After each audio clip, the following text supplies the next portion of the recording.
Bible கிட்டத்தட்ட 1000 முறை இதயத்தை பற்றி குறிப்பிடுகிறது. இதயம் என்பது நமது உணர்வுகளும் ஆசைகளும் நிறைந்த பகுதியாகும் மற்றும் ஆவிக்குரிய வாழ்க்கையின் இருப்பிடமாகும். நாம் தேவனுடைய பிள்ளைகளாய் இருக்கிறோம் என்று ஆவியானவர் தாமே நம்முடைய ஆவியுடனே சாட்சி கொடுக்கிறார்.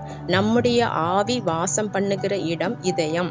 இதயம் என்பது ஒரு நபர் யார் என்பதை அவனுக்கு தெரியப்படுத்தும். இதயம்தான் அவன் ஆவிக்குரியவனா அல்லது மாம்சத்திற்குட்பட்டவனா என்பதை வெளிக்காட்டுகிறது. எப்படியெனில் அவன் இதயத்தின் நினைவுகளின் தோற்றமெல்லாம் நித்தமும் பொல்லாததாக இருந்தபடியால் நோவாவின் நாட்களில் தேவன் மக்களை வெள்ளத்தால் அழித்தார்.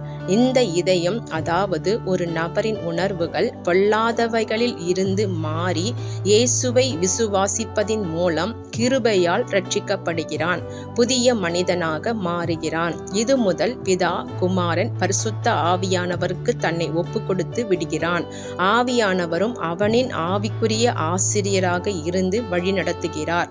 பிதா, குமாரன், பரிசுத்த ஆவியானவர் மனித உடலில் வாசம் பண்ண தேர்ந்தெடுக்கும் பகுதி இதயம். இங்கிருந்துதான் முழு சரீரத்தின் உணர்வுகள், எண்ணங்கள், சரீர செயல்களை அடக்கி ஆள்கிறார். அவர் நமது முழு சரீரத்திலும் எல்லா பகுதியிலும் வந்து இறங்கி வாசம் பண்ணவில்லை. எருசலேம் ஆலயம் முழுவதும் தேவன் வாசம் பண்ணவில்லை. அவர் ஆசாரியனோடு பேச மகா பரிசுத்த ஸ்தலத்தின் சன்னிதானத்தில் இருந்து பேசினார். நாம் தேவனுடைய ஆலயமாக இருந்தாலும் அவர் வாசம் பண்ண தேர்ந்தெடுத்துள்ள இடம் இதயம். இங்கிருந்து நம்மை அவர் உணர்த்துகிறார், கண்டிக்கிறார், ஏவுகிறார், நடத்துகிறார், செயல்படுத்துகிறார். தேவனுக்கு பிரியமானதை செய்யும் போது நமது இதயம் மகிழும். விரோதமாக நடக்கும்போது இதயத்தில் குத்தப்படுவோம், அதாவது உணர்த்தப்படுவோம். அந்நேரம் இதயம் வலிக்கும். ஆனால் பிசாசின் ஆவி ஒரு மனிதனுக்குள் வந்துவிட்டால் அவன் முழு சரீரத்தின் அங்கங்களை எல்லாம் பிடித்து கொள்வான்.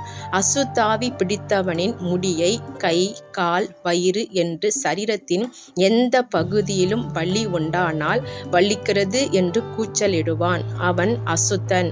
அவன் சரீரத்தின் எல்லா பகுதியிலும் எல்லை மீறுவான். ஆனால் ஆவியானவர் சரீரத்தின் எந்த பகுதியின் வழியாகவும் செயல்பட மாட்டார். இருதயத்திலிருந்து ஆளுகை செய்வார். அவர் சத்தம் கேட்டு நாம் நமது எண்ணங்களை, சரீரத்தை ஒழுங்குபடுத்துவோம். இப்படி ஒரு தேவனை தெய்வமாக கொண்ட ஜனம் பாக்கியம் உள்ளது.